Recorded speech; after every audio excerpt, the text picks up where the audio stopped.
He threw his poor mother into the streets, unaware she controlled a 120 million fortune. A cold-hearted son thought he was cutting loose a burden, but what he didn't know would change everything. Alone and cast out, this mother carried a secret so powerful it could rebuild lives, or shatter his. But just as she begins to use her hidden fortune to heal others, shocking truths about his past come to light, truths even she never expected. Now the son who showed no mercy faces a downfall no money can stop, while the mother he abandoned holds the key to his redemption. When betrayal collides with forgiveness, will love be strong enough to break the chains of greed, or will the truth destroy them both? Before we get into the story, comment below where in the world you are watching from today. Early morning in Bradley Johnston's mansion. Clara May is in the kitchen preparing breakfast, humming a hymn while Bradley argues on the phone about a risky business deal. Bradley's footsteps thundered across the marble floor as he stormed into the kitchen. Clara stood at the counter, carefully wrapping leftover casserole into smaller portions. "What are you doing?" Bradley glared at the stack of containers. "Those new Tupperware sets cost $40. You're wasting them on food no one's going to eat." Clara's hands paused, but her voice remained gentle. "Nothing goes to waste, Bradley. Mrs. Peterson next door just had surgery, and the Wilsons' grandson is visiting. There you go again with the charity cases." Bradley slammed his coffee mug onto the granite countertop. Coffee splashed over the rim, creating a small puddle that spread toward Clara's careful work. "Do you have any idea what it costs to keep this house running? To keep you here?" Clara dabbed at the spill with a dishcloth, her movements unhurried. "I don't mean to be a burden, but you are." Bradley's voice turned cold as ice. "Your little pension barely covers your medications. Meanwhile, I'm working 80-hour weeks while you give away my groceries to the neighbors. I could contribute more if what? If I let you go back to sewing for pennies at your age?" Bradley laughed, the sound harsh against the kitchen's gleaming surfaces. "No, Mother. I've made up my mind. This arrangement isn't working." Clara looked up, her eyes meeting his for the first time. Something in her gaze made Bradley falter, but only for a moment. "I've been patient. Too patient." He straightened his designer tie. "I need this space for my home office. I've already hired a designer." "I see." Clara wiped her hands on her apron. "You're leaving, today." The kitchen fell silent. Outside, birds continued their morning songs, oblivious to the cruelty unfolding behind double-paned windows. "Where would you have me go?" Clara asked, her voice steady despite the slight tremble in her hands. "There's that senior apartment complex on Harding Street. They take people on fixed incomes." Bradley waved dismissively. "I've already packed your things." Clara untied her apron and folded it neatly. "You've thought of everything. Don't make this difficult, Mother. It's a business decision, nothing personal." "Nothing personal," Clara repeated softly. She reached for the worn Bible that sat on the windowsill above the sink. "May I have a moment to gather my—" "Your suitcase is already by the door." Bradley checked his watch. "I have a conference call in 20 minutes. Upstairs." The phone rang. Bradley pointed a finger at Clara. "Don't move. This conversation isn't finished." After he left, Clara ran her fingers across the kitchen counter she'd wiped down every morning for the past 3 years. She placed her Bible in her handbag and walked to the front door where, true to his word, Bradley had placed her single suitcase, the same one she'd arrived with after selling her small home, to help Bradley through what he'd called a temporary cash flow problem. Bradley returned, phone still in hand. "My car service is outside. They'll drop you wherever you need to go." Without waiting for a response, he grabbed the suitcase and marched outside, dropping it unceremoniously at the curb. The driver looked uncomfortable, avoiding Clara's eyes. "This is for the best," Bradley announced loudly, as if speaking to an audience beyond his mother. "You'll see." He turned and walked back to the house, closing the door with a definitive slam. Clara stood motionless on the sidewalk, aware of curtains twitching in neighboring houses. She clutched her Bible against her chest, its leather cover worn smooth by decades of faithful fingers. The spring breeze ruffled her silver hair, but her posture remained straight, dignified. Clara lifted her chin and began walking down the sidewalk. Her sensible shoes clicked against the concrete as she passed manicured lawns and expensive cars. 3 years in this neighborhood, and still she felt like a visitor. Mrs. Donovan watered her prize roses, deliberately looking away as Clara passed. The woman had accepted Clara's homemade bread just last Sunday after church. "Morning, Mrs. Johnston," called Mr. Reynolds from his driveway. His voice carried a note of pity that stung worse than Bradley's anger. "Everything all right?" "Just fine, thank you." Clara managed a smile. "Lovely day for a walk." She continued on, the suitcase growing heavier with each step. Inside were the few possessions Bradley had deemed worth keeping: some clothes, photo albums, her sewing kit. 68 years of life packed into one bag. At the corner, Clara paused to catch her breath. The bus stop was still 4 blocks away. "Need some help with that, ma'am?" A teenage boy with headphones around his neck stood nearby, his backpack slung over one shoulder. Clara recognized him as the Harris boy from 2 streets over. "That's very kind of you, but I wouldn't want to make you late for school. It's Saturday." The boy smiled, revealing a row of braces. "I'm just heading to the library. My mom would kill me if I walked past someone who needed help." Clara hesitated, then released her grip on the handle. "Thank you." "Jason," he supplied, easily lifting the suitcase. "You're Mrs. Johnston, right? You gave my little sister a quilt when she was in the hospital last year. How is Emily doing?" "Much better. She sleeps with that quilt every night." They walked together, Jason chatting about his classes and basketball. Clara listened, grateful for the company and the kindness.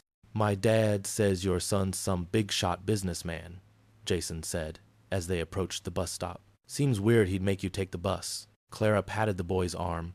"Sometimes people get so busy looking ahead they forget to look around. Still seems wrong." Jason frowned, setting down the suitcase. "My grandma lives with us. Dad says that's how it's supposed to be. Your father sounds like a wise man." The bus rumbled toward them, diesel fumes clouding the air.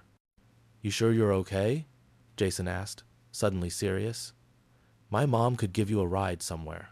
Clara shook her head. "The bus will do just fine. You run along to the library now."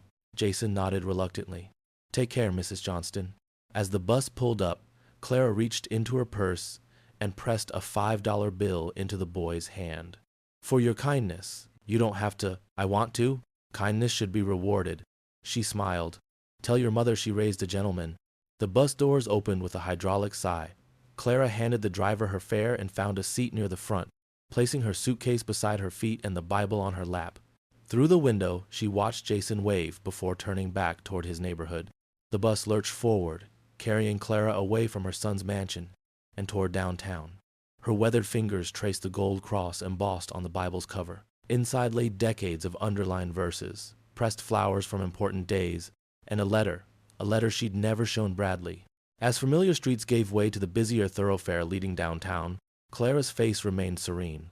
The hurt of Bradley's rejection was there, deep and raw, but it didn't define her. She'd survived worse, much worse. The Bible warmed beneath her hands as the bus continued its journey.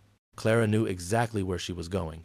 The bus stopped at the corner of Maple and Fifth, across from a brick building with neat window boxes filled with geraniums. Clara gathered her suitcase and Bible, thanked the driver, and stepped down to the sidewalk. Unlike the gleaming skyscrapers that dominated downtown, Whitaker Associates occupied a 3-story brick building that had stood for nearly a century. No flashy signs or marble columns, just a simple brass plaque beside the door. Clara appreciated that about Mr. Whitaker. No pretensions, just substance. The receptionist looked up as the bell above the door jingled. "Mrs. Johnston, we weren't expecting you today." "Hello, Doris. I'm afraid I've come without an appointment."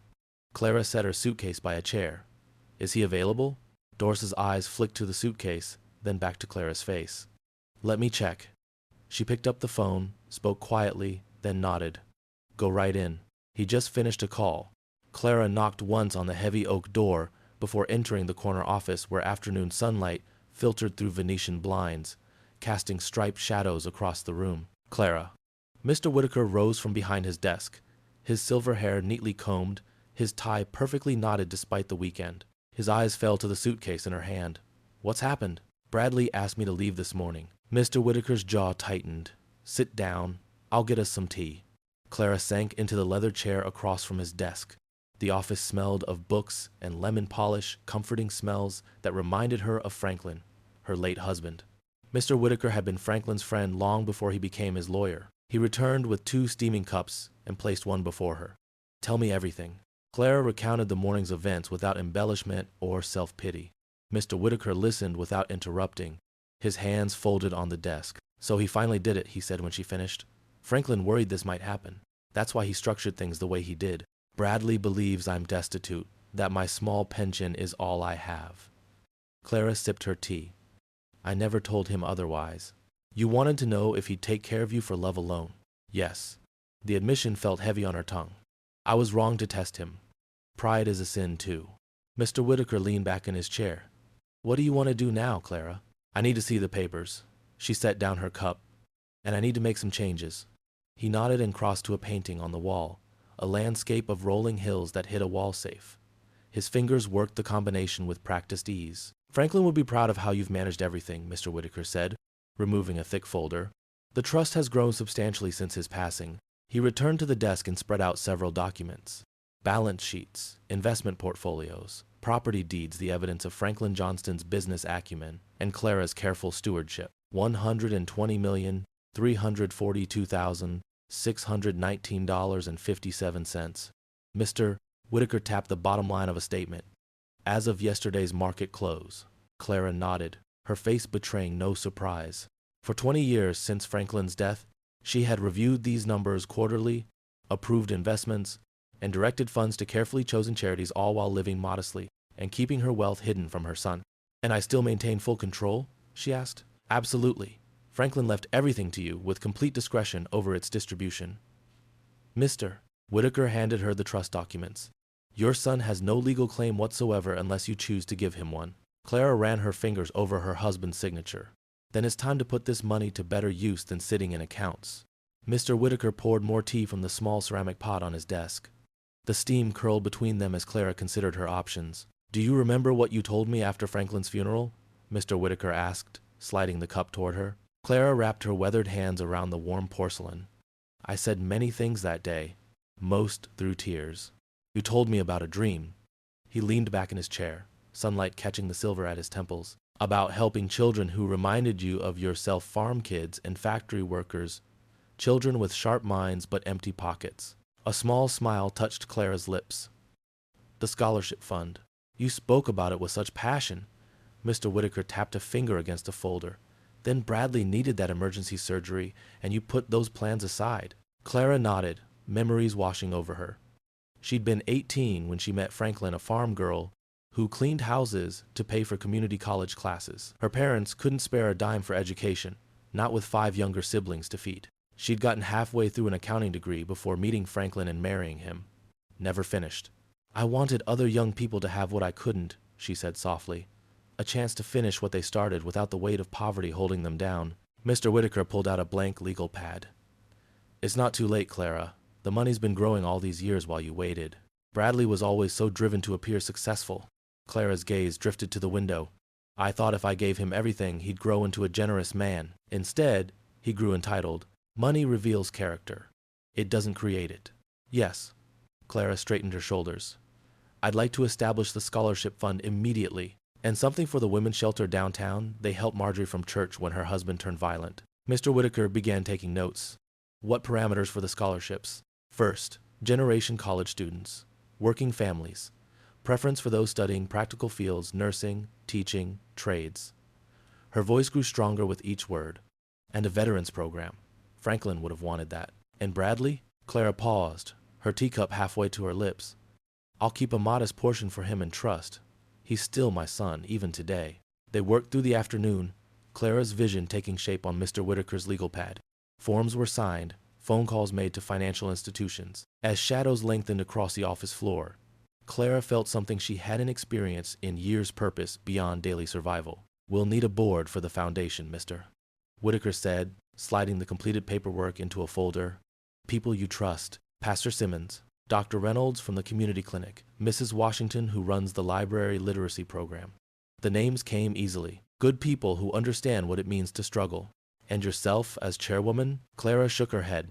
Anonymous donor. I don't need recognition. Franklin would have argued with you about that. Franklin always said I was stubborn as a Missouri mule. Clara smiled at the memory. When she finally stood to leave, the sky outside had deepened to amber. Mr. Whitaker handed her a folder containing copies of everything they prepared. What will you do now, Clara? Where will you go? The Lord provides, she said, tucking the folder into her purse beside her Bible, and I have more than enough to provide for myself. Clara left the office with a soft smile playing across her lips, her steps lighter than they'd been that morning. Bradley had thrown her out, believing she had nothing. But God had other plans to use what Franklin left her to bless hundreds of lives. The thought warmed her heart more than any mansion ever could. Clara found a modest hotel room for the night, not far from Mr. Whitaker's office. Nothing fancy, just a clean bed, a small desk, and a bathroom with towels folded into neat squares. The kind of practical place Franklin would have approved of, despite their wealth. She set her suitcase on the luggage rack and removed her Bible, the leather cover worn smooth from decades of daily readings. This Bible had been her anchor through Franklin's sudden heart attack, through Bradley's rebellious teenage years, through countless lonely nights as a widow. "Just you and me tonight, Lord," she whispered, placing the Bible on the nightstand. As the Bible touched the wooden surface, something slipped from between its pages, a folded, yellowed envelope that fluttered to the carpet. Clara bent to retrieve it, her knees protesting the movement. The handwriting on the front sent a shiver through her body. Franklin's handwriting. "What's this?" she murmured, settling onto the edge of the bed. She hadn't seen her husband's penmanship in over 15 years, not since his passing. The envelope was addressed simply, "For Clara, when the time comes." Her fingers trembled as she broke the seal.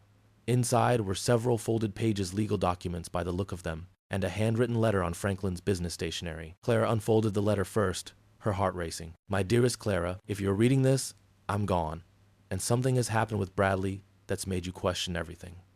I pray this day never comes, but I've always believed in preparing for storm. What you'll find enclosed will shock you. I've kept this secret at great personal cost, believing it was best for our family. Perhaps that was wrong of me. Bradley is not our biological son." Clara gasped, her hand flying to her mouth. She read the line again, certain she'd misunderstood, but Franklin's careful handwriting was unmistakable. "In 1972, when we lost our baby girl in the 3rd trimester, you fell into such darkness I feared I'd lose you too. Then my cousin Elizabeth called, desperate and unmarried, 7 months pregnant with nowhere to turn. We took in her son as our own. The adoption was arranged privately through Judge Harmon, who owed me a favor. Elizabeth moved to California afterward, promising never to interfere. You were so fragile then, Clara. The doctors warned that knowing the truth might send you back into that terrible depression. So I made the decision to tell you Bradley was ours, a miracle baby. You were so happy, so healed by his presence. I couldn't bear to take that away." Clara's vision blurred with tears. She remembered that dark time, the crushing grief after losing their daughter, then the sudden, unexpected joy when Bradley arrived. She'd always believed God had blessed them with a surprise pregnancy during her mourning. With shaking hands, she examined the legal documents. Bradley's original birth certificate listed Elizabeth Johnston as his birth mother. A second certificate, the official one, named Clara and Franklin as parents. Adoption papers, signed by a judge and notarized, completed the deception. "All these years," Clara whispered, tears streaming down her face. "My poor Elizabeth. And Bradley." The revelation crashed over her like a wave.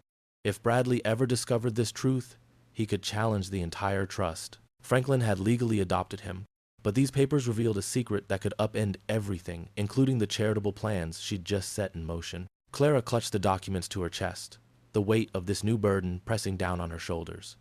Her son was still her son. Biology couldn't change the love she'd poured into raising him. But now this secret threatened the good she hoped to accomplish with Franklin's fortune. Clara wiped her tears with the back of her hand. The documents scattered across her lap held a truth that changed everything, yet changed nothing about how she'd loved Bradley. She carefully folded them back into the envelope, her fingers still trembling. A gentle knock at the door startled her. "Just a moment," Clara called, quickly tucking the envelope back into her Bible. She smoothed her skirt and dabbed at her eyes before opening the door. A woman with silver-streaked dark hair and kind eyes stood in the hallway, holding a small tray with a teapot and 2 cups. "I hope I'm not intruding," the woman said. "I'm Evelyn Carter. This is my boarding house. I thought you might like some tea after your long day." Clara hadn't even realized she was in a boarding house rather than a hotel. In her exhaustion, she'd simply followed the desk clerk's directions. "That's very thoughtful," Clara said, stepping back to let her in. "I'm Clara Johnston." "I know," Mrs. Carter smiled, setting the tray on the small desk. "Small towns have long memories. I taught 3rd grade for 30 years, had your Bradley in my class back in '81. Clara's heart clenched at the mention of Bradley's name. "You remember him? Bright boy. Always finished his math first." Mrs. Carter poured amber liquid into delicate porcelain cups. "Sugar?" "No, thank you." Clara accepted the cup, grateful for its warmth between her palms. Mrs. Carter settled into the desk chair while Clara perched on the edge of the bed. The landlady didn't pry, just sipped her tea quietly, her presence somehow comforting in the lonely room. I heard what happened today, Mrs. Carter finally said. Main Street has eyes everywhere. I want you to know you can stay here as long as you need. The simple kindness broke through Clara's carefully maintained composure. A tear slipped down her cheek. Families are complicated, Mrs. Carter continued, her voice gentle. My Edward and I never had children, but I watched thousands grow up through my classroom. Some bloom with the smallest encouragement, others push away the very hands trying to help them. Clara nodded, unable to speak past the lump in her throat. Bradley was always the second kind, Mrs. Carter said. Always something to prove. Did you know Franklin? Clara asked, surprised at how easily she was talking with this near stranger. Everyone knew Franklin Johnston, Mrs. Carter smiled. Man who built half this town but still fixed his own porch steps. That sounds like him. Clara felt her lips curve upward at the memory. Outside, rain began to patter against the window. The small room felt suddenly cozy rather than confining. You know, Mrs. Carter said, refilling their cups, I have a little apartment over the garage out back. It's nothing fancy, kitchenette, bathroom, sitting area with a pull-out bed. Been empty since my sister moved to Florida. It's yours if you want it. Clara looked up, surprised. You'd rent to me? Just like that? Sometimes people need a soft place to land, Mrs. Carter said simply. Besides, I could use the company. Something about the woman's straightforward kindness pierced through Clara's loneliness. The weight of Franklin's letter pressed against her heart, but here was an unexpected hand of friendship. Mrs. Carter, Evelyn, please. Evelyn, Clara said, I'm grateful, truly, but I should warn you, I'm carrying a secret that might make things difficult. Evelyn set down her teacup. We all have secrets, Clara. Some worth keeping, some not. You'll share yours when you're ready, or not at all. Their eyes met in understanding, and for the first time since being thrust onto the street, Clara felt she might not have to face her burden alone.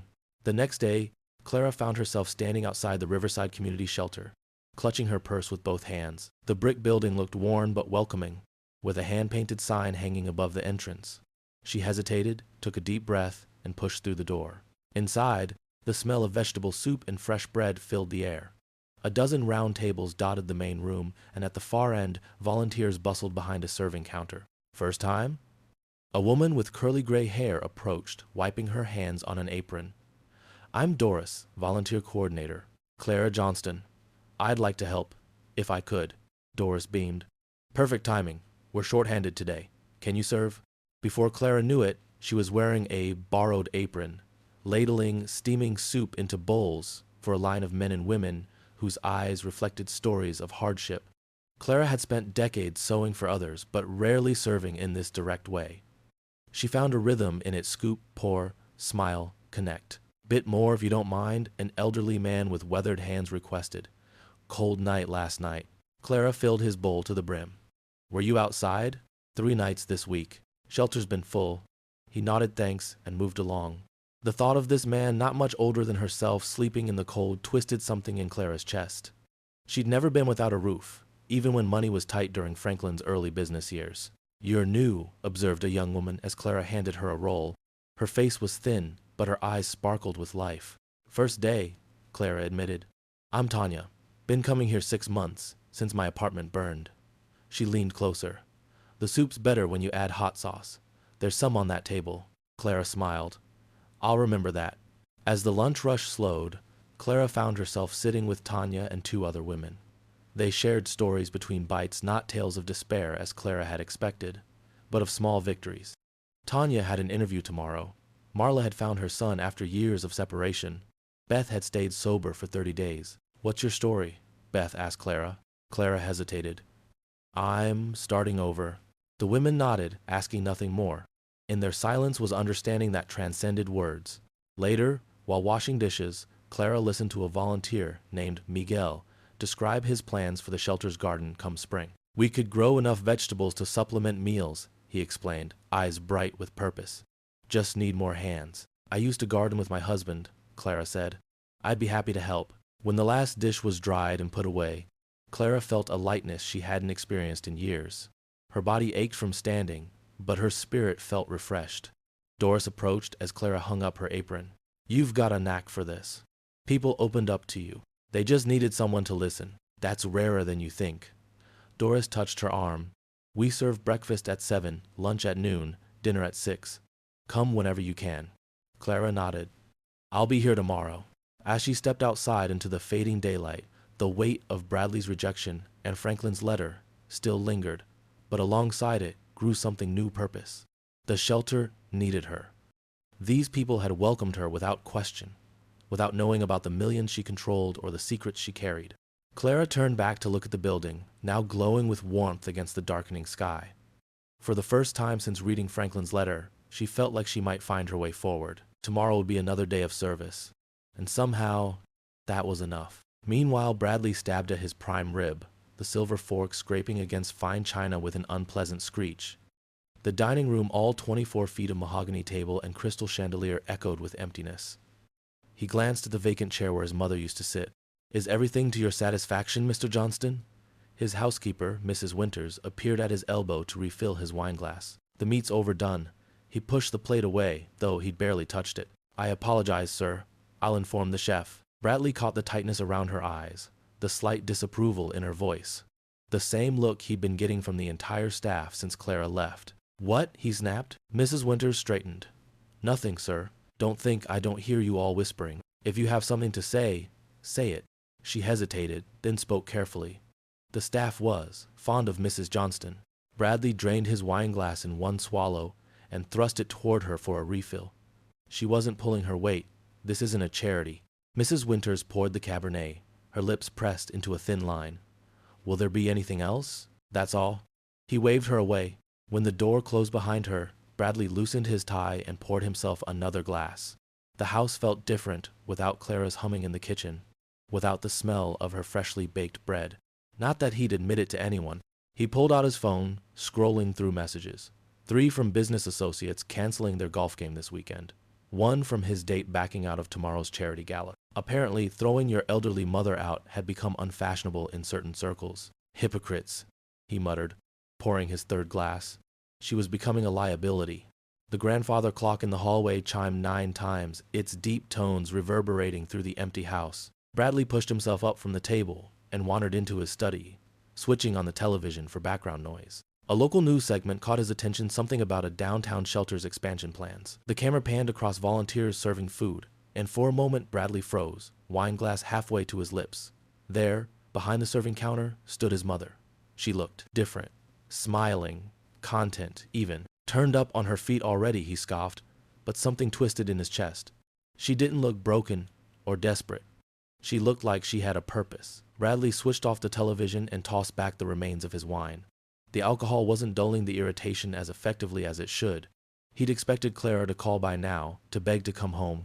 Instead, she was ladling soup and looking happier than she had in his house. He stumbled slightly as he made his way upstairs to bed, pausing at the door to what had been her room. He pushed it open, half expecting to find her there with her sewing or reading her Bible. The room was pristine, emptied of her presence.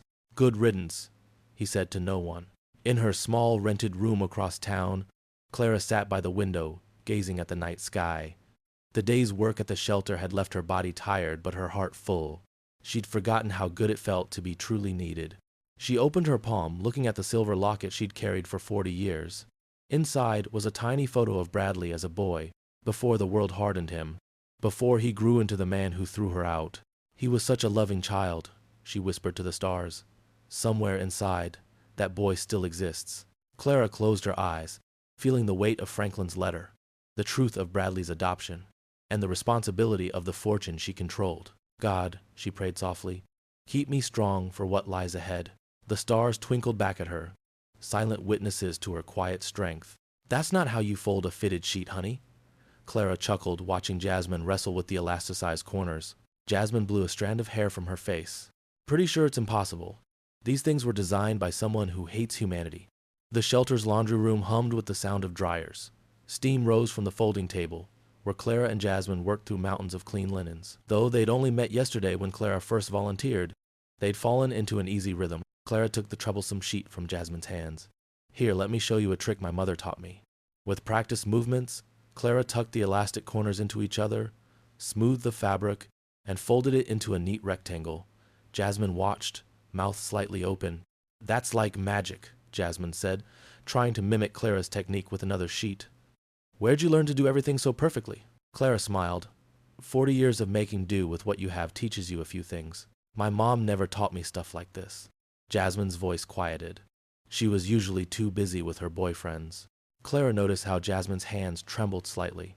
The young woman couldn't be more than 25, but her eyes carried the weariness of someone much older. Yesterday, Clara had spotted her in the shelter's dining area, fiercely protective of the small boy who clung to her leg. Your little one, Tommy, right? He's a beautiful child. Jasmine's face softened. Yeah, he's everything to me. That's why we're here, you know. His dad split when he found out I was pregnant. Said he wasn't ready. She snorted. Like I was? Clara folded another sheet, giving Jasmine space to continue. Landlord kicked us out when I couldn't make rent. 3 months here already. Jasmine's laugh lacked humor. Some mother I turned out to be.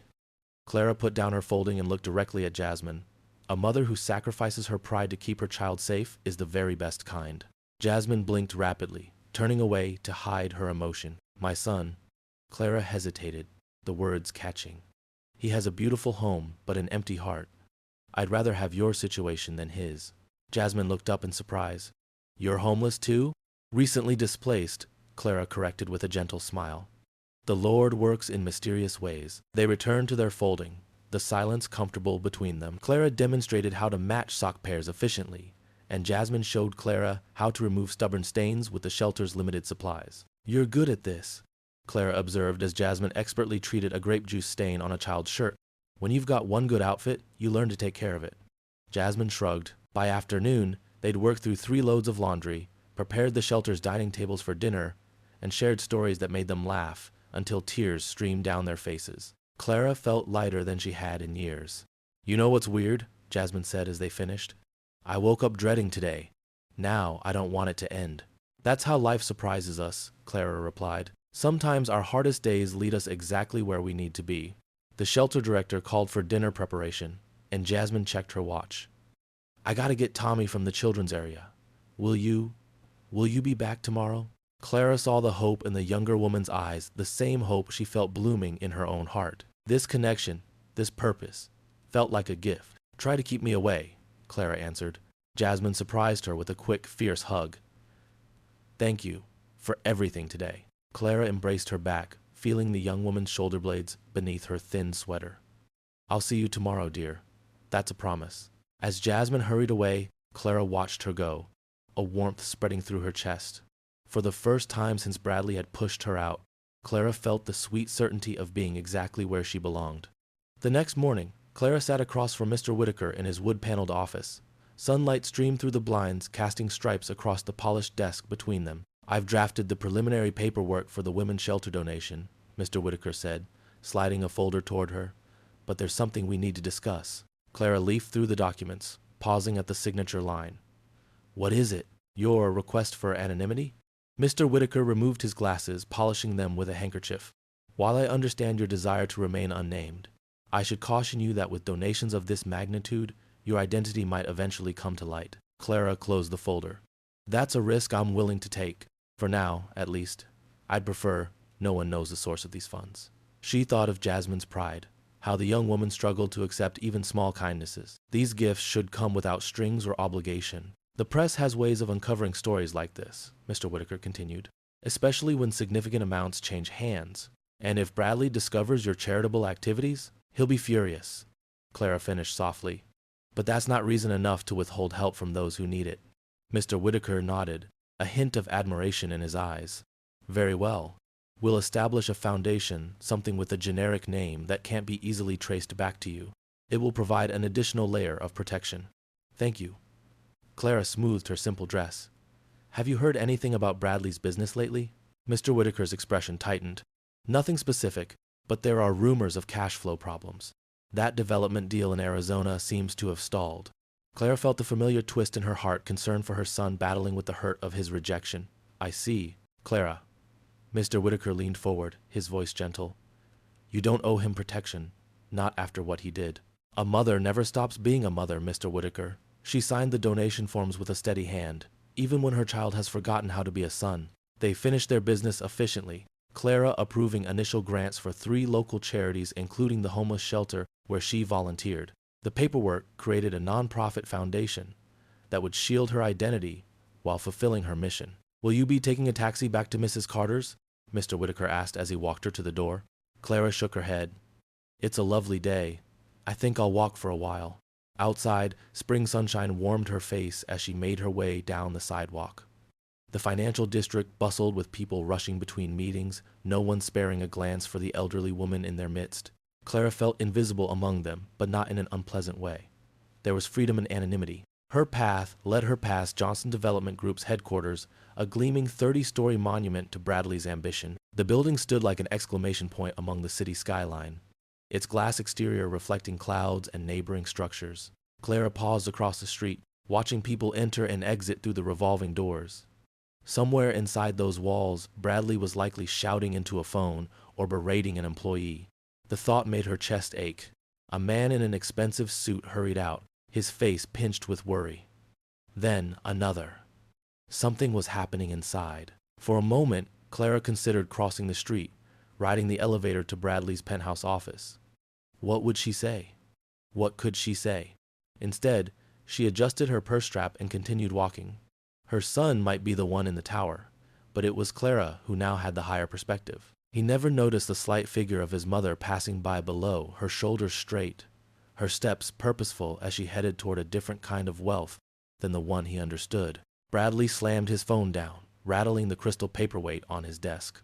The call with his Arizona investors had gone exactly as he'd feared. They wanted out, claiming his projections were overly optimistic. Cowards! Mr. Johnston? His assistant, Marisa, lingered in the doorway, clipboard clutched to her chest. The Henderson group called again. They're insisting on a meeting before they sign anything. Tell them I'm unavailable until next week. Bradley swiveled his chair toward the floor, 2 ceiling windows. The city sprawled beneath him like a kingdom that was rightfully his. And get me the latest numbers on the Westview project. Yes, sir. She hesitated. There's something else. Bradley turned, irritation tightening his jaw.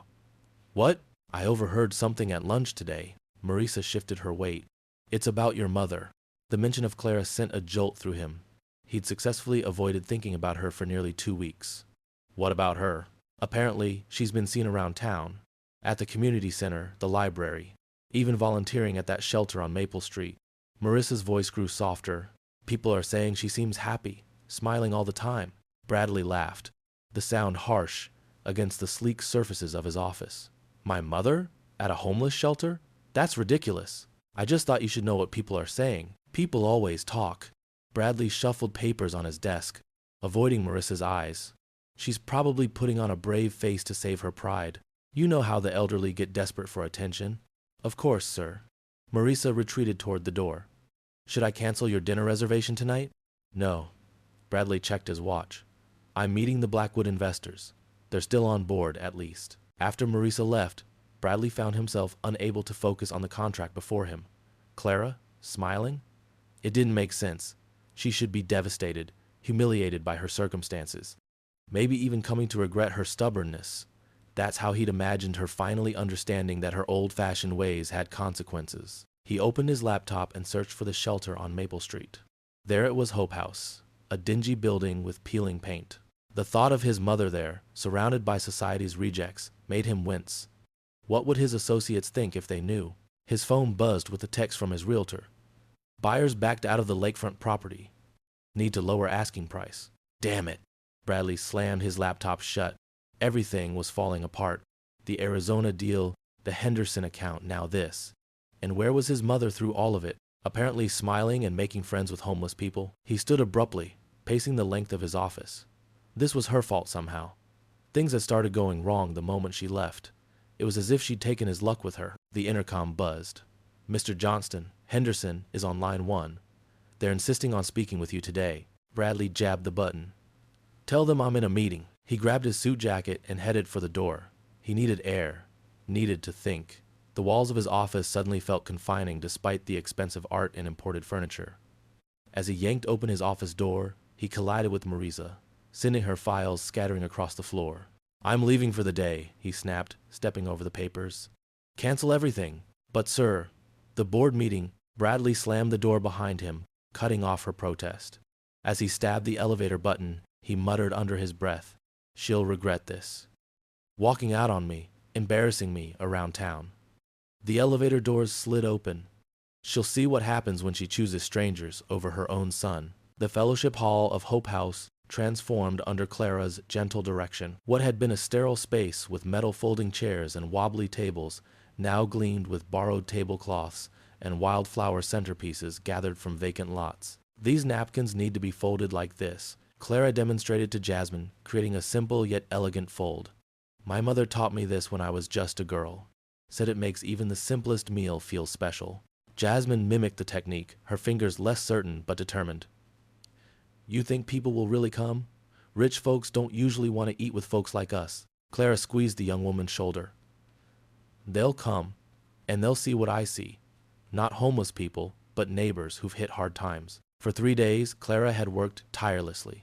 She'd convinced local businesses to donate food, called in favors from church friends for decorations, and personally invited community leaders. Mr. Whitaker had arranged for several anonymous donation recipients to attend college students who'd received her scholarships, veterans enjoying new housing, though they didn't know their benefactor would be present. Clara, where do you want these programs? Mrs. Carter asked, holding a stack of simple menus that doubled as thank you cards. By the entrance, please, and the guest book beside them.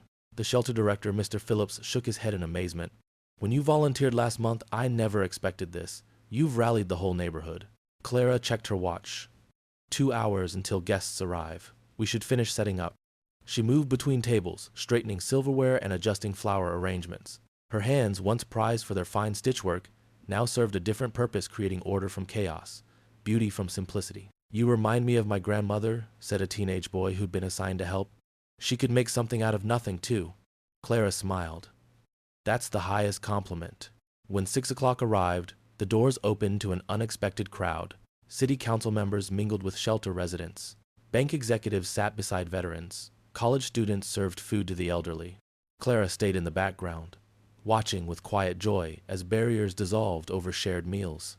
Mr. Whitaker caught her eye from across the room and raised his water glass in silent toast. Miss Clara, called Jasmine. Come, sit with us. Reluctantly leaving her post by the kitchen, Clara joined a table where 3 scholarship recipients were deep in conversation with shelter residents. I was telling them about my first semester, said Darius, a young man studying engineering.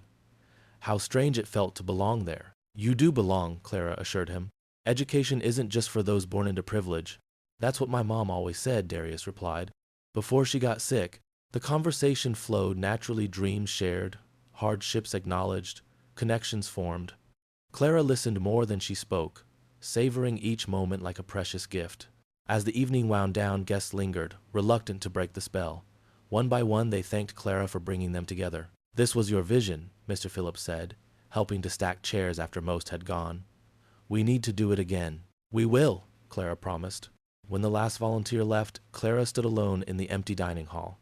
Moonlight streamed through the windows, illuminating tables now cleared but somehow still full of the evening's warmth. She pulled out a chair and sat, folding her hands on the table. The room held echoes of laughter and conversation, of barriers crossed and hearts opened. Thank you, Lord, she whispered, her voice soft in the silence. For this night, for these people, for showing me that wealth isn't measured in dollars but in moments like these. Clara closed her eyes, imagining the tables once again filled with faces, some weathered by hardship, others shining with new purpose, all part of the same human family. In her mind, she could still hear their voices, still feel their hope. This, she knew, was the real fortune she'd been entrusted to share. As Clara sat in the empty dining hall, a curious warmth spread across her shoulders. Not the heat from exertion or the stuffy room, but something familiar, a presence she hadn't felt in years. Henry? She whispered. The sensation intensified.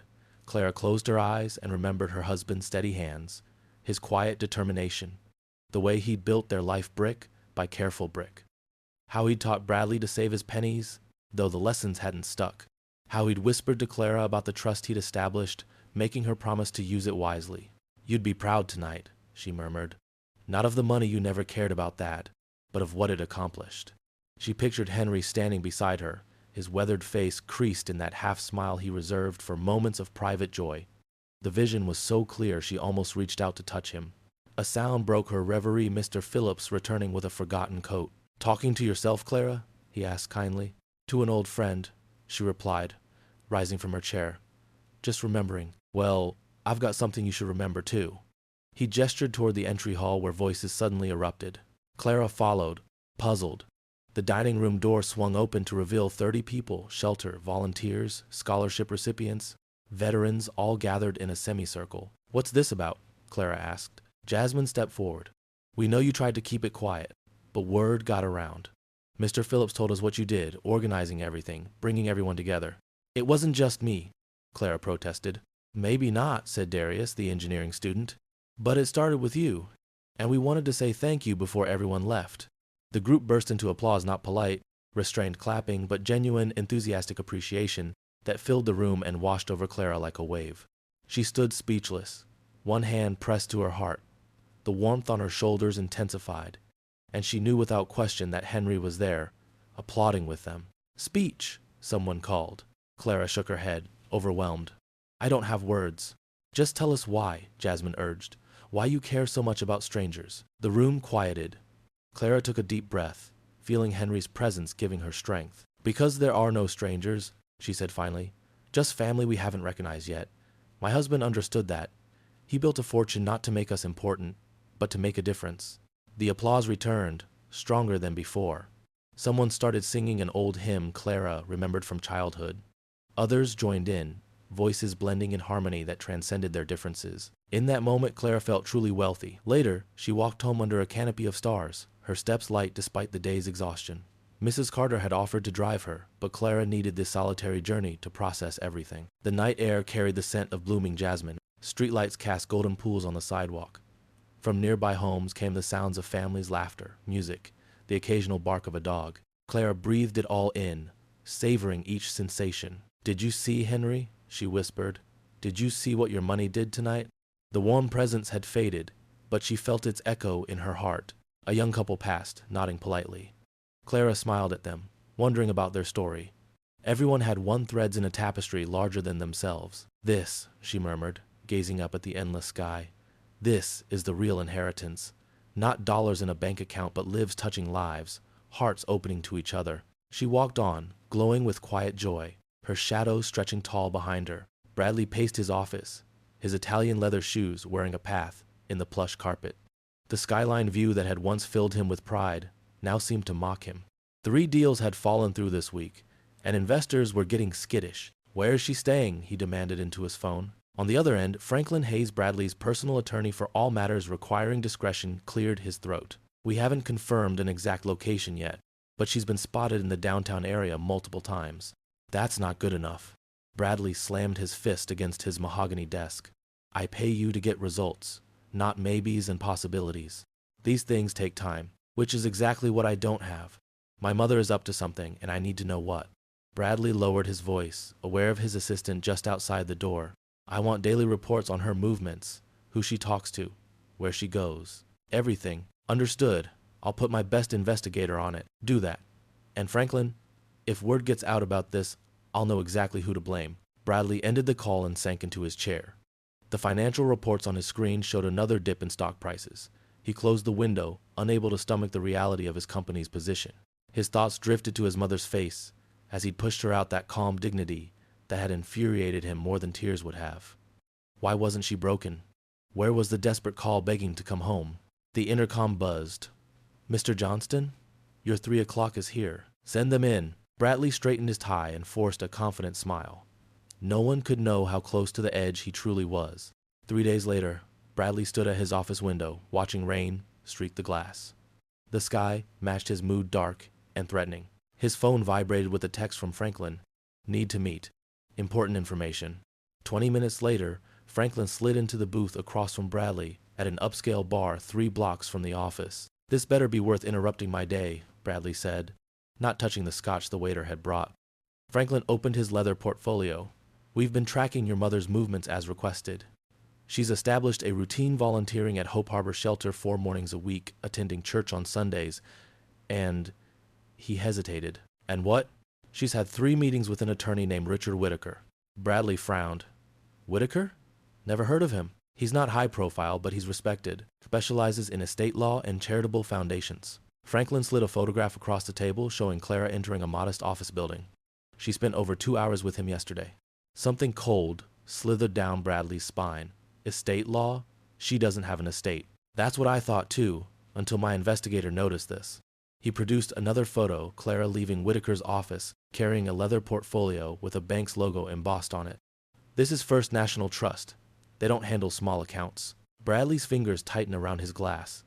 What else? After her last meeting, she visited 3 different charities: Women's Shelter, Veterans Alliance, College Scholarship Foundation. The pieces clicked together in Bradley's mind.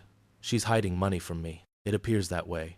How much? Unknown, but find out, Bradley hissed, his face flushing. I want to know exactly what she's planning with this Whitaker person. The other patrons glanced over at his outburst. Bradley lowered his voice, leaning across the table. My father left everything to me. If she's found some way around that, I'll shut it down. Franklin gathered his papers. I'll keep digging. Bradley downed his scotch in one burning gulp, rage building like a gathering storm. His mother, his quiet, seemingly harmless mother, was working against him. With every passing moment, his fury grew, hardening into something dangerous. The following day, Clara hummed softly as she folded donated blankets at Hope Harbor. The routine had become a balm for her soul, the rhythm of helping others healing something long broken inside her. Jasmine worked beside her, their hands moving in synchronized harmony. You've got magic fingers, Miss Clara. I've never seen anyone fold this fast, Jasmine said, smiling.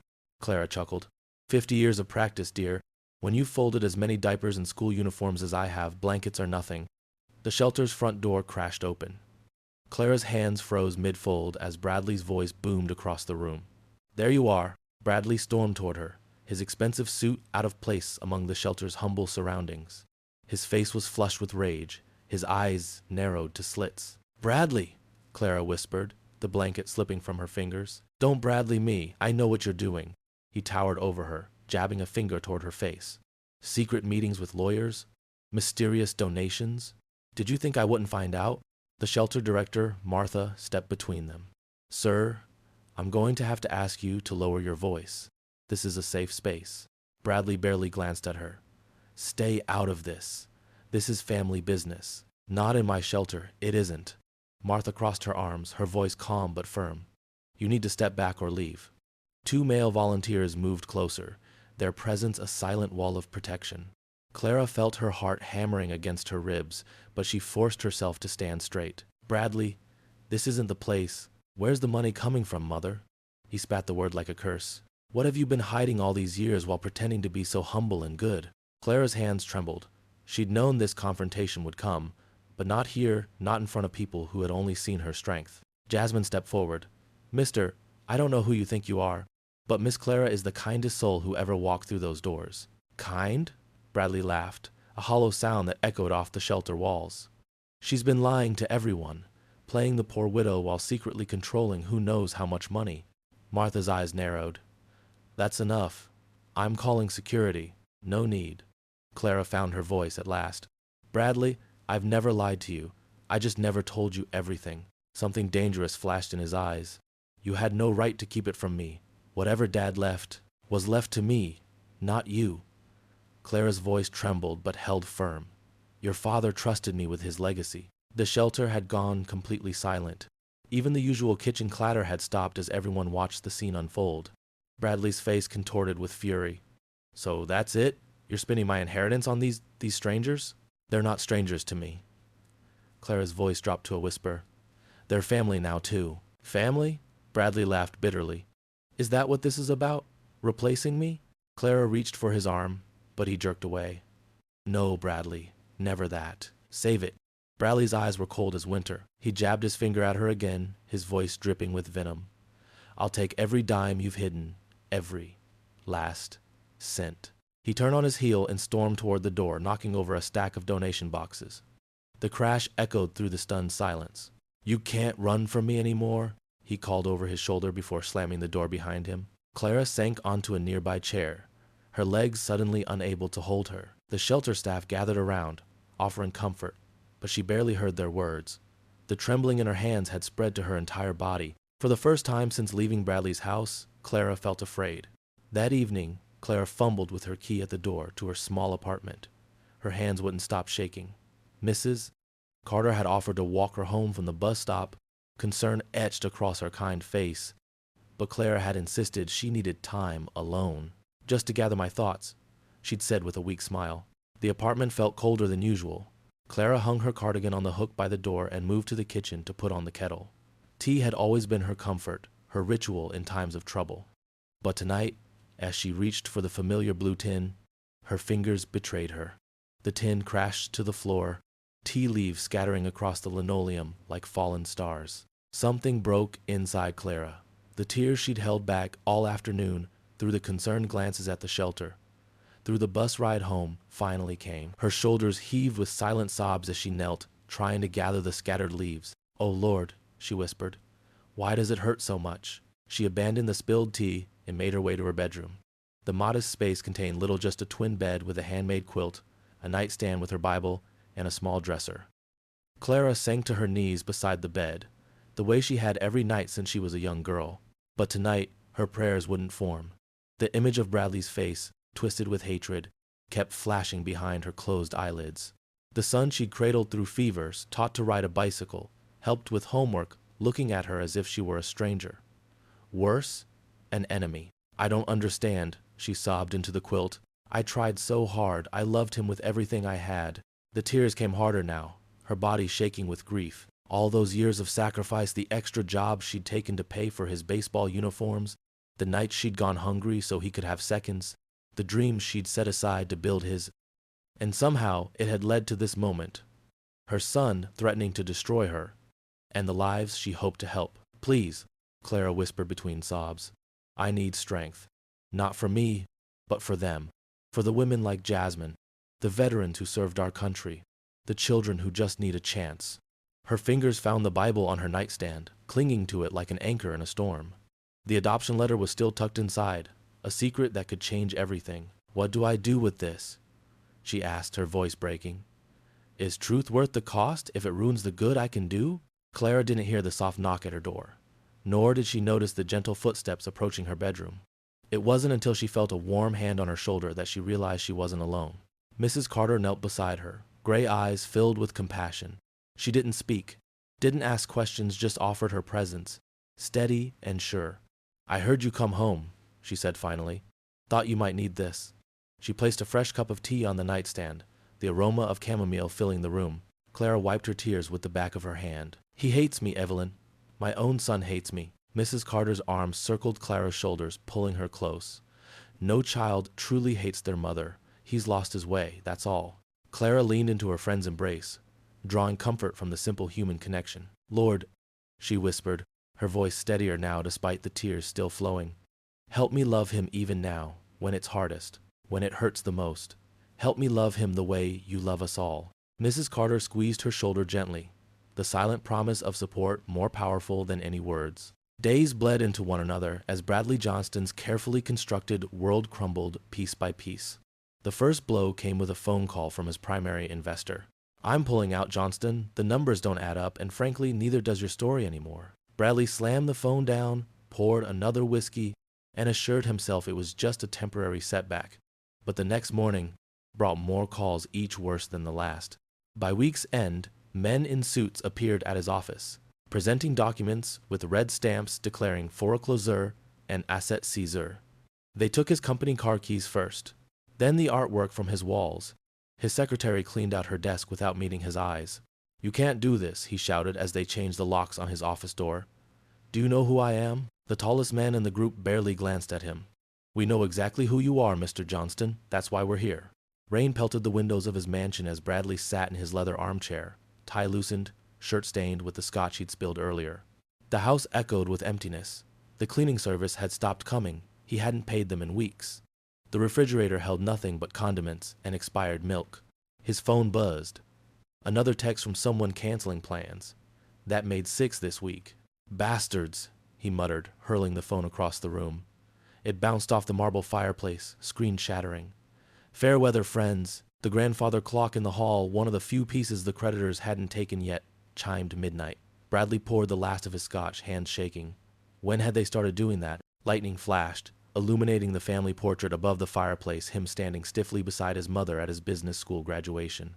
Her smile was gentle, proud, his expression cold, impatient. "I was already planning my escape," he whispered to the empty room. The memory of that day came flooding back, how he'd rushed her through dinner afterward, embarrassed by her simple dress and outdated hairstyle among his sophisticated classmates. Yet she'd slipped a check into his graduation card anyway. "For your first apartment," she'd written, "I'm so proud of the man you're becoming." The man he'd become. Bradley looked around at his empty mansion, at the papers scattered across his coffee table, final notices, attorney's letters, court summons. Thunder rolled overhead as rain hammered against the windows. Another flash of lightning revealed his reflection in the darkened television screen, unshaven, hollow-eyed, pathetic. For the first time in years, Bradley Johnston felt something crack inside him. Not anger, something deeper. Shame, perhaps. Or fear. The kind of fear that comes when you finally glimpse the truth about yourself. He stumbled to the kitchen, searching cabinets until he found a half-empty bottle of vodka. As he unscrewed the cap, his gaze fell on a small embroidered dishcloth hanging from the oven door, one of his mother's. She'd left it behind when he'd thrown her out. The sight of it, that small, carefully stitched piece of cloth, broke something in him. Bradley sank to the kitchen floor, bottle forgotten. "What have I done?" he whispered. Outside, the storm raged on. Inside, Bradley Johnston made the first honest decision he'd made in years. He needed help. He needed the one person who had never given up on him, even when he'd given her every reason to. He needed his mother. Bradley staggered to his feet, grabbed his car keys, and lurched toward the door. The storm wouldn't stop him. Nothing would.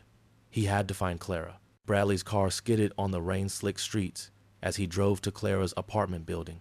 The storm lashed against his windshield, matching the turbulence inside him. He parked haphazardly, stumbled out, and stood swaying in the downpour, squinting up at the modest complex.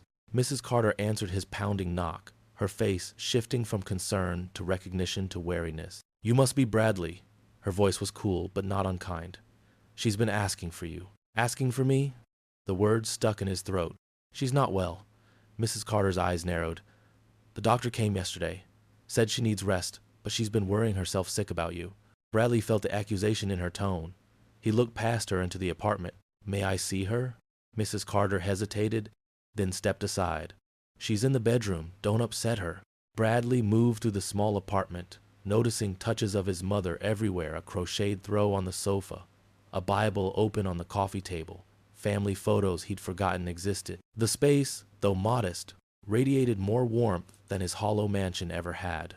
He paused at the bedroom doorway, suddenly afraid. Clara lay in bed, her small frame barely making a ripple beneath the quilt.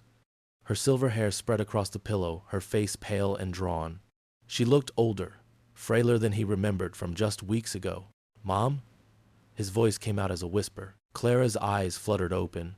For a moment, confusion clouded her features. Then recognition dawned. "Bradley?" She struggled to sit up, her hands trembling. He moved to her bedside, awkwardly hovering. "Don't get up. I heard you were sick." "Who told you?" Her voice was thin but warm. "No one. He couldn't finish. How could he explain the collapse of everything he'd built?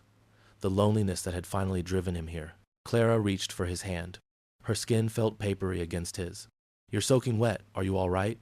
The simple question, her concern for him even now, sent a surge of shame through him. Here she was, ill because of his cruelty, still worrying about him. "My company's gone," he blurted out. "Everything's gone." Clara's eyes softened with compassion. "I'm sorry, Bradley." "They say there's a fortune," he continued, his voice hardening. "Your fortune? Is it true?" Clara's hand withdrew slightly. "Money isn't what matters now." "Then what does?" Bitterness edged his tone. "I've lost everything. And you've been what? Secretly rich? Playing at charity while watching me fail?" "No, Bradley." Clara's voice strengthened despite her weakness. "I never wanted to see you fail." "Then help me." His desperation broke through. "If there's money, I have a right to know. I'm your son." Something flickered across Clara's face, pain, resolution, perhaps both. She reached for the Bible on her nightstand, removed an envelope tucked inside. "There are things you don't know," she said softly. "Things I should have told you long ago." Bradley stared at the envelope, anger mixing with desperate hope in his eyes. He perched on the edge of her bed, his weight barely disturbing the mattress. "What things?" he demanded, yet fear made his voice crack. "What have you been hiding from me?" Clara held the envelope between them, her hand steady now despite her illness. "The truth about who you are, and who we are to each other." Bradley took the envelope with shaking hands. He felt lightheaded, caught between rage and fear as he tore it open. The yellowed paper inside was creased from years of folding. "What is this?"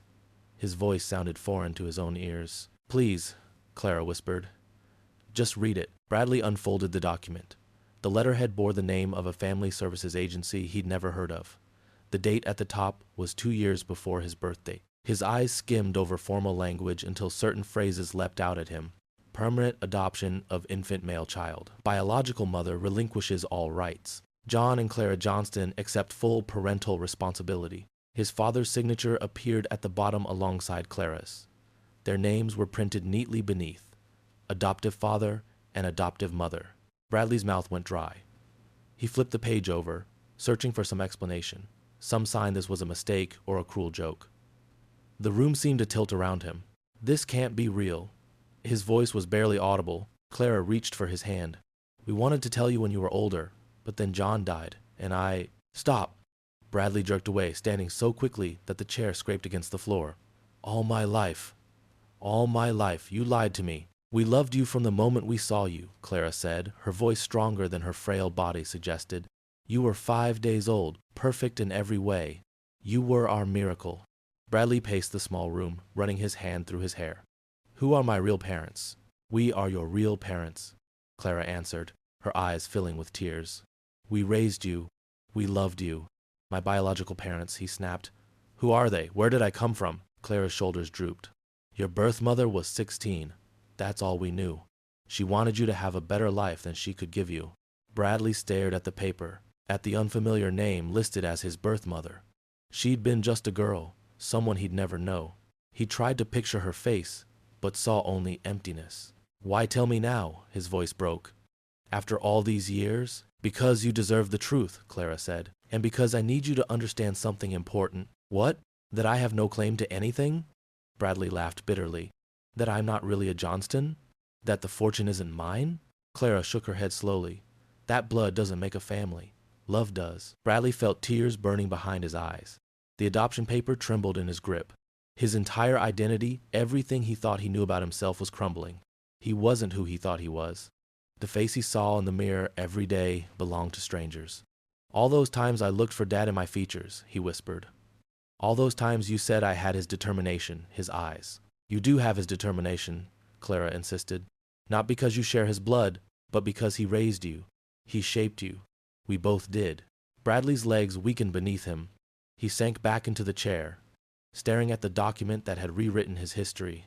Everything in his life suddenly felt like a fiction: his identity, his heritage, even his right to be angry at the woman before him. The paper slipped from his fingers, drifting to the floor like a dead leaf. "I'm not your son?" The words came out as a broken whisper, half question, half accusation. Clara reached toward Bradley, her weathered hand hovering in the space between them. She seemed afraid to touch him, as if he might shatter completely. Bradley's chest tightened. A pressure built inside him, decades of pride and self-importance colliding with this new reality. He was nobody. Not Clara's son by blood, not the heir to a Johnston legacy. Just a child nobody wanted, given away to strangers. His breath came in short, painful gasps. "Bradley?" Clara's voice sounded far away. The first sob escaped like something torn from his chest, raw and primal. Bradley pressed his fist against his mouth, trying to force it back, but the dam had broken. His shoulders shook as tears streamed down his face, dropping onto the expensive silk tie he'd chosen that morning with such care. "All these years," he choked out between sobs. "You kept loving me, even when I—" The memories flooded back: Clara mending his baseball uniform late into the night. Clara working 2 jobs to pay for his college application fees. Clara standing in the rain at his graduation, beaming with pride. Clara cooking his favorite meals whenever he visited, even after he'd started treating her visits as inconveniences. And then the final cruelty: her bags on the curb, her quiet dignity as he slammed the door. Bradley doubled over, his forehead nearly touching his knees as the sobs racked his body. He couldn't remember the last time he'd cried, perhaps when his father died, but even then, he'd maintained control. Now something fundamental had broken loose inside him, and he couldn't stop the flood. "My boy," Clara whispered, and he felt her hand on his head, stroking his hair as she had when he was small. "My precious boy." "How?" he gasped, raising his tear-streaked face. "How can you still call me that, after everything I did?" Clara's eyes shone with tears, but her smile was tender. "Because you are my son, not by blood, but by choice. Every day of your life I chose to be your mother." Bradley wiped his face with trembling hands. I threw you out. I humiliated you. I treated you like garbage. Yes, Clara said simply. You did. Her honesty cut through him like a blade. There was no denial, no minimizing his cruelty. I was so obsessed with money, with status, Bradley confessed. I thought those things made me something, someone important, but without them, I'm nothing. That's not true, Clara replied. You're the same person you've always been. The only question is whether that's the person you want to be. Bradley looked around the modest room at Clara's few possessions, at the Bible on her nightstand, at the adoption papers on the floor. In this small space, with no wealth or power to hide behind, he saw himself clearly for the first time. The sobs had subsided, but tears still flowed freely down his face. He took Clara's small hand between his own. I don't deserve your love, he whispered, his voice breaking on the last word.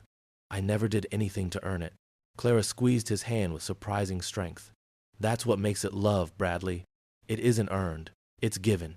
Bradley bowed his head, overwhelmed by the weight of a grace he'd never understood until this moment, the grace of being loved not for what he achieved or possessed, but simply for who he was. The stillness in the room wrapped around them like a blanket.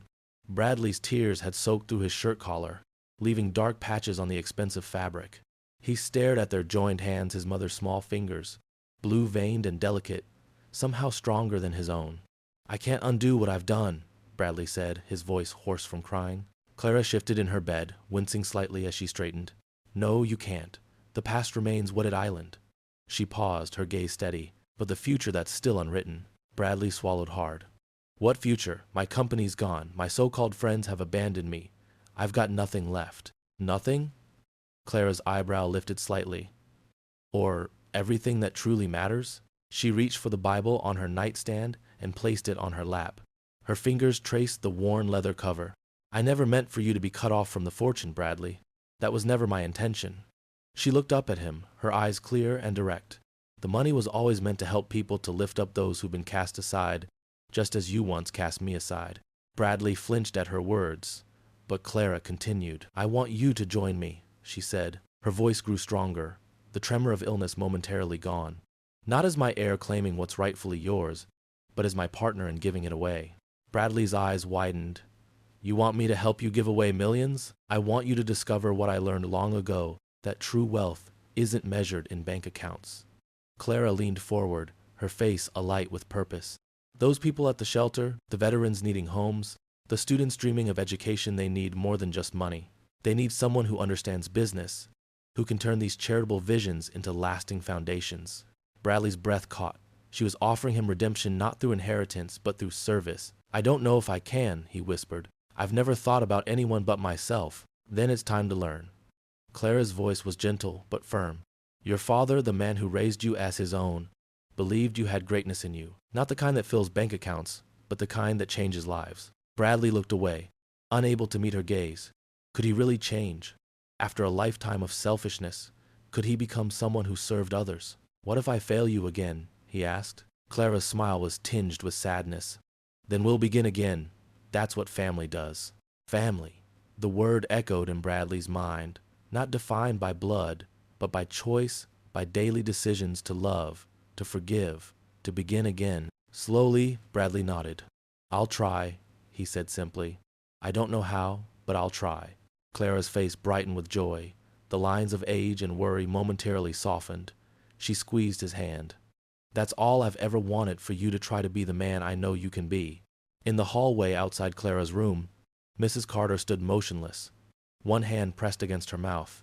Tears slid down her weathered cheeks as she listened to the conversation between mother and son. She had seen Clara's steadfast faith through weeks of heartache, had held her friend's hand through nights of silent weeping. Now, witnessing this moment of reconciliation, Mrs. Carter dabbed at her eyes with her handkerchief. The transformation happening before her was nothing short of miraculous, not because Clara had forgiven, but because Bradley had finally opened himself to receive that forgiveness. She backed away quietly, giving them privacy for this sacred moment of healing. 3 weeks into his new life, Bradley still felt like an imposter. He stood in the shelter's kitchen, sleeves rolled up past his elbows, a food service hairnet stretched across his head. The plastic apron crinkled as he shifted his weight. 4 months ago, he'd been closing million-dollar deals. Now, he was ladling out beef stew. Clara moved beside him, her steps slower since her illness, but her eyes bright with purpose. Remember, a full ladle for the men, but ask the mothers if they want a half or full portion, she reminded him. Bradley nodded, watching how his mother smiled at each person who came through the line. She knew most by name now. Good evening, Thomas. How's that job application coming along? Miss Clara, got an interview tomorrow. Been practicing what you taught me. You'll do wonderfully. God has great plans for you. The line inched forward. Bradley's back ached from standing. His new life exhausted him in ways his old one never had, not physically, but something deeper. The constant awareness of others' needs wore on him like an unfamiliar muscle being stretched. You're the son, aren't you? A gravelly voice startled Bradley from his thoughts. An elderly man with a weathered face stood before him, holding out his tray. His eyes, clear and knowing, studied Bradley's face. Yes, Bradley answered, suddenly aware of how many people here had witnessed his outburst against Clara weeks ago. The man nodded. She prayed for you every day, said you'd find your way back. Bradley swallowed hard. She did? Faith like iron, your mama. Told us all that God wasn't finished with you yet.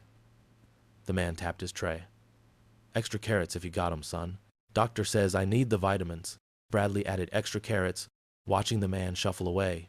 Throughout the evening, similar exchanges occurred, small moments where shelter residents connected Bradley to Clara, sharing pieces of his mother he'd never known. After dinner service ended, Bradley helped with cleanup. Clara supervised a group sorting donations in the adjacent room. Jasmine, the young mother Clara had befriended, directed volunteers organizing clothing piles. Bradley wiped down counters, listening to the murmur of conversations around him. These people, whom he would have previously ignored or disdained, spoke of struggles and hopes he'd never considered. A teenager described his community college applications. A veteran explained his PTSD triggers. A grandmother shared advice about finding affordable medications. When the kitchen gleamed, Bradley wandered into the donation room.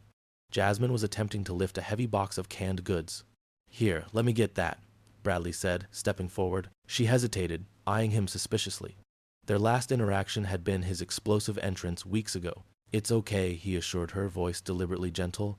Where does it need to go? Storage room. End of the hall. Jasmine stepped back, allowing him to take the weight. Bradley lifted the box, surprised by its heft. Lead the way. They walked in silence down the hallway. Bradley noticed the small child trailing behind them, Jasmine's daughter, he presumed. Your mom talks about you sometimes, Jasmine said suddenly. Bradley nearly stumbled. She does? She said you were smart with business. That someday you'd help people like me figure out how to save money, get ahead. Jasmine glanced sideways at him. I didn't believe her at first. They reached the storage room. Bradley set the box down carefully. Thank you, Jasmine said, offering a tentative smile. That would have taken me 3 trips. It's nothing, Bradley replied automatically. No, Jasmine shook her head. It's something. Small things matter here. Their eyes met briefly, and Bradley felt something unfamiliar crack open inside him, a tiny fissure in his pride that let in a ray of something warmer. The shelter doors swung open, and Clara stepped through with Bradley at her side. Color had returned to her cheeks, and though she still walked with careful steps, her back was straighter than it had been in weeks. Miss Clara! Voices called out from around the room. Several people rushed forward, but slowed their approach when they saw her frailty. I'm quite all right, she assured them with a gentle smile. Just needed some rest. Bradley stood awkwardly beside her, feeling the weight of curious stares. Many remembered him from his angry outburst, the man who had stormed in shouting about money and threatening his own mother. His expensive watch and tailored shirt were gone now, replaced by a simple button-down and jeans. Thomas, the man with the job interview, approached them. Miss Clara, I got the position. Starting Monday at the warehouse. Oh, Thomas, what wonderful news. Clara clasped his hand in both of hers. Thomas glanced at Bradley, recognition and wariness crossing his face. Clara sensed the tension. Thomas, I don't believe you've properly met my son. He's been helping while I recovered. Bradley extended his hand. I'm Bradley, just a volunteer here. The words felt strange on his tongue, humble, unadorned by titles or accomplishments. Thomas hesitated before accepting the handshake. You're different than before. Yes, Bradley agreed simply. I am. The shelter director approached, clipboard in hand. Clara, we've missed your touch around here. The donation drive fell short this month. Bradley cleared his throat. Perhaps I could help with that. I still have some business contacts. Clara's eyes widened slightly. Nothing flashy, Bradley added quickly. Just some calls to people who might want to contribute. The director looked skeptical. Well, we need supplies for the children's area. Books, educational toys. I know a publisher, Bradley said, and a toy store owner who owes me a favor. As they moved through the shelter, Bradley found himself introducing himself repeatedly, each time as just a volunteer. The phrase became easier to say. Some people were standoffish, remembering his previous behavior. Others, newer to the shelter, accepted him without question. Jasmine approached with her daughter hiding shyly behind her legs. Miss Clara, you're looking better. She hugged Clara gently. Getting stronger every day, dear. Clara bent down to the little girl. And how are you, Miss Lily? Bradley, have you met Lily properly? Bradley knelt to the child's eye level. Hello, Lily. The girl peeked out, then ducked back behind her mother. She's shy, Jasmine explained. I have some picture books in my car, Bradley said, surprising himself with the admission. From my childhood, my mother saved everything. Would it be all right if I brought them for the children's corner? Jasmine's expression softened. That would be nice. Later, as evening activities wound down, Clara and Bradley prepared to leave. She had insisted on staying longer than planned, moving from table to table, reconnecting with everyone. You need to rest, Mother, Bradley reminded her gently. She nodded, finally conceding her fatigue. Perhaps you're right. They said their goodbyes, promising to return soon. Outside, dusk painted the sky in gentle purples and blues. Clara shivered slightly in the cooling air, and Bradley immediately offered his arm. Careful on these steps, he cautioned. She took his arm, her hand small but steady against his sleeve. They walked slowly, matching each other's pace. You called me Mother today? Clara observed quietly. Bradley hadn't realized. Did I? First time in years. Her voice held no judgment, just wonder. They continued in comfortable silence, their shadows stretching long on the sidewalk. The streetlights flickered on one by one, illuminating their path home. Clara glanced up at her son's profile, softened now without his usual mask of impatience. Bradley looked down, catching her gaze, and offered a small, genuine smile that reached his eyes. 3 months later, rows of folding chairs filled the community center hall. Sunlight streamed through tall windows, casting golden rectangles on the polished floor. Handmade banners hung from the ceiling.